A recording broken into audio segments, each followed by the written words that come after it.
I used to think that working in fine dining was going to be all glamour, polished glasses, sommelier-level wine pairings, and the satisfaction of serving people who felt like they were in the lap of luxury.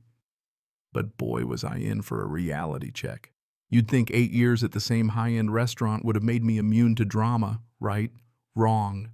When Karen showed up, she turned everything upside down. Now let me set the scene. I've been a server at this upscale restaurant for more than 8 years.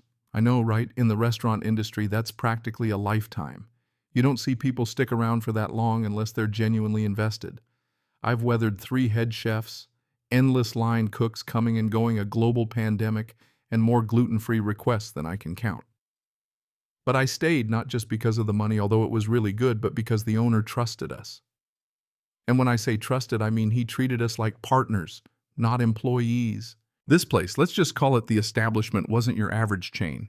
It was a staple, a place people came to celebrate milestones like their 50th anniversary or when they were about to seal a massive business deal.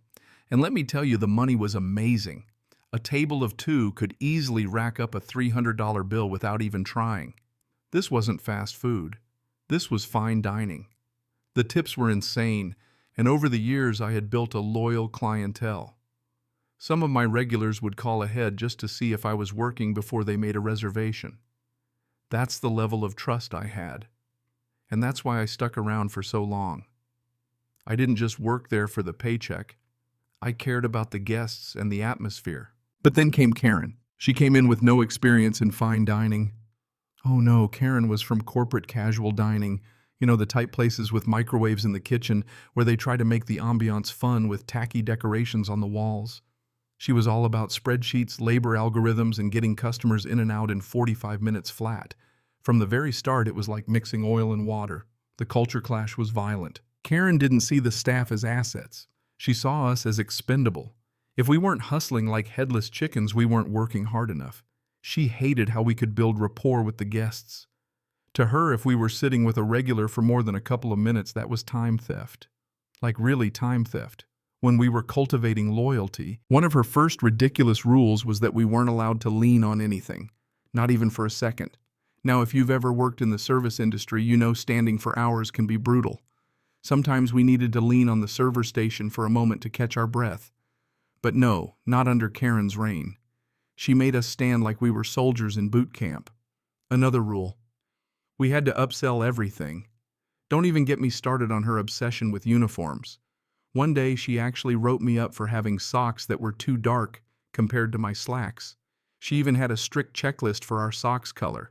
Who does that? But the worst part. She zeroed in on me. I think she was intimidated by me, and I don't blame her. I had been there for years. I knew the system inside and out. I knew the menu like the back of my hand, and I had built relationships with the regulars. I made more in tips on a busy night than she made in a week. And let me tell you, that did not sit well with her. The breaking point happened on a Tuesday. Tuesdays were usually slower, but we had a VIP regular come in. Let's call him Mr. Tech. Mr. Tech wasn't just a regular. This guy was a big deal. He had sold his tech company for millions and would come in twice a month to celebrate. He always sat in my section, and every time he tipped 30%. He was my dream guest. He had a business dinner with a few associates that night, and naturally they were looking at our wine list. Now, our wine list wasn't small, and we had some serious heavy hitters. Some bottles went for over $1,000. But Karen was hovering near the host stand, and when she saw them looking at the list, she made a beeline for me.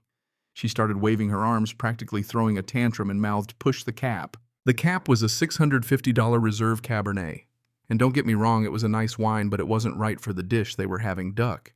If you paired that big tannic wine with duck, you'd overpower the food. I could already tell what Mr. Tech and his team were looking for. They wanted something that was going to complement the duck perfectly. So I recommended a Pinot Noir from Oregon, a beautiful wine that was earthy and structured. It was only $120 a bottle, but it was the right choice for the meal. Well, guess what? They ordered 3 bottles of that Pinot. They loved it. The night was a huge success. The tip was massive, and Mr. Tech was thrilled. But as soon as they left, Karen cornered me in the back office. And man, she was pissed. Her face was the color of a tomato. She couldn't even look at me. "You cost this restaurant $1,500 in sales tonight," she screamed. I just looked at her calmly and said, "They enjoyed the wine. They loved it. "I told you to push the reserve cap," she shrieked, practically spitting in my face. "You're costing this place money." "I did what was right for the guest," I said, trying to remain calm.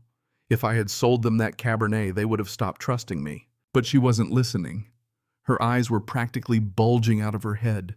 She slammed her hand on the desk and looked at me like I was the scum of the earth. "You're arrogant, insubordinate, and honestly, you're worthless to this management team. You're just a server. You fetch plates. You're not a partner. You're not a leader. You're a pair of hands. And I'm sick of you costing me labor." I stood there in shock, my mind racing. Worthless. A pair of hands. I had spent years building this career, building trust with guests, working my tail off for this place, and she was calling me worthless. Then she dropped the bomb. She pulled up my time clock records. "You've been milking the clock," she said, narrowing her eyes. "You're consistently clocking out 15 to 30 minutes after your scheduled shift. You're stealing time from the company." I couldn't believe what I was hearing. "I'm cleaning my section and doing side work. Sometimes tables camp. I don't care. No unauthorized overtime. If your shift ends at 9 p.m., you clock out at 9 p.m.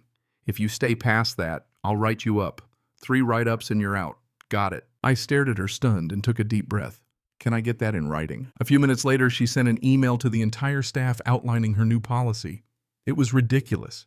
It basically said that if we didn't clock out exactly at the scheduled time, we'd be considered insubordinate. And if we stayed late to finish helping guests, time theft. It didn't take me long to realize what I had to do next. I printed out that email. I forwarded it to my personal email. And I looked at the schedule. She had scheduled me to leave at 8 p.m. on a Friday, right in the middle of the dinner rush. The busiest night of the week. I knew she was doing it on purpose, trying to hurt my income. And I was going to let her.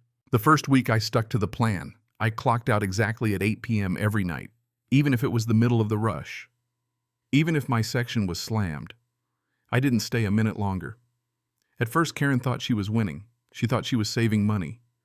But the other servers were starting to freak out. "What if we're in the weeds?" they asked. "Follow the policy," I told them. "Don't give her a reason to fire you." Then Friday came. The restaurant was packed.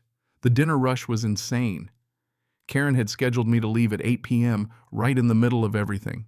The mayor was even coming in with his family to celebrate. And guess who was serving him? Me. I did my job. I was efficient. I was professional. But at exactly 8 p.m., I walked up to Karen and said, "I need to clock out. It's 8 p.m. She looked at me like I was insane. "You can't leave now." "Look at the floor," she said, panic in her voice. But I wasn't budging. "You made the rules. I'm clocking out at 8 o'clock. I walked to the back office, punched in my code, and clocked out. The chaos that followed was glorious. The mayor's table sat there ignored for 20 minutes. Their food sat under the heat lamps getting cold. And Karen. She tried to take over my section, but she didn't know the menu. She didn't know the table numbers. She didn't know anything. She ran a crab cake to a table with a shellfish allergy. Thank God they noticed before they ate it. By 9 o'clock p.m., the place was in full meltdown. 2 more senior servers walked out with me. By 9:30, Karen was crying. She was lost. The restaurant was crashing down around her. The mayor walked out without paying for his drinks. The kitchen stopped cooking because they didn't know where the food was going. The staff. They were completely drowning. I went home that night, turned my phone off, and enjoyed my weekend. When I turned my phone back on Monday, I had 7 missed calls from the restaurant, 3 voicemails from Karen begging me to come back, but it was too late. The owner called me in to talk. He had seen the emails. He had seen the schedule. And when he confronted Karen, it was clear she was done. The owner turned to me and said, "You're right. This place doesn't work without you. I want you to take the floor manager position. You know the staff, you know the guests, you know the wine, and I'm going to make it worth your while." I didn't hesitate. I took the job. And since then, the restaurant has turned around. The staff is happy. The guests are happy. And Karen, she's long gone. Now I'm in charge, and I call the shots. It's been 2 months and things are better than ever. So here's my question for you. Have you ever worked for a manager so out of touch that you just had to walk away? What did you do about it? Let me know in the comments.